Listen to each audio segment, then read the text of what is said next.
سلام بینندگان گرامی، تماشاگران محترم، خوش آمدید به کانال دکتر حیوانات. ما را در فیسبوک، اینستاگرام، یوتیوب دستگیری نمایید و پادپیسه لایک را فراموش نسازید.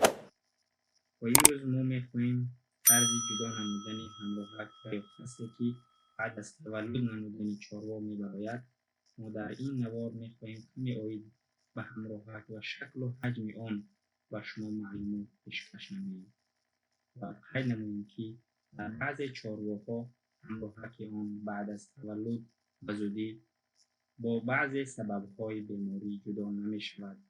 این زمان چنانه که شما در نوارها میبینید، ما از این چارواها به طریق دستاندازی همراهک را از داخل چاروا جدا نمودیم.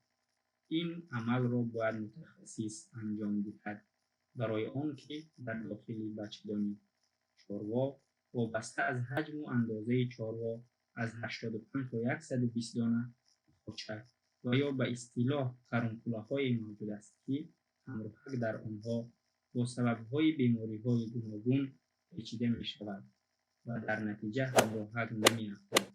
اگر پس از 2 و یا 3 ساعت تولد همراهک از داخل چاروا جدا نشود، با سبب حرارت بلند داشتن چاروا همراهک از خود بوی غلیظ برآورده ویران می شود. صاحب چاروا باید به دکتر حیوانات مراجعت نماید، زیرا باید متخصص داخل بچه‌دانی را خوب داند و همراهک را از کرونکوله‌ها به یگان ضرر رسانی از آنها همراهک را جدا نماید. اگر به کرونکوله‌ها ضرری رسد، میتواند در چاروا خونریزی به عمل آید و در نتیجه چاروا تلف می‌یابد. بینندگان گرامی، لطفاً به کانال ما ابونه شده لایک‌هایتان را دریغ ندارید. دستگیری شما پیشروی کاری ما میباشد. تشکر.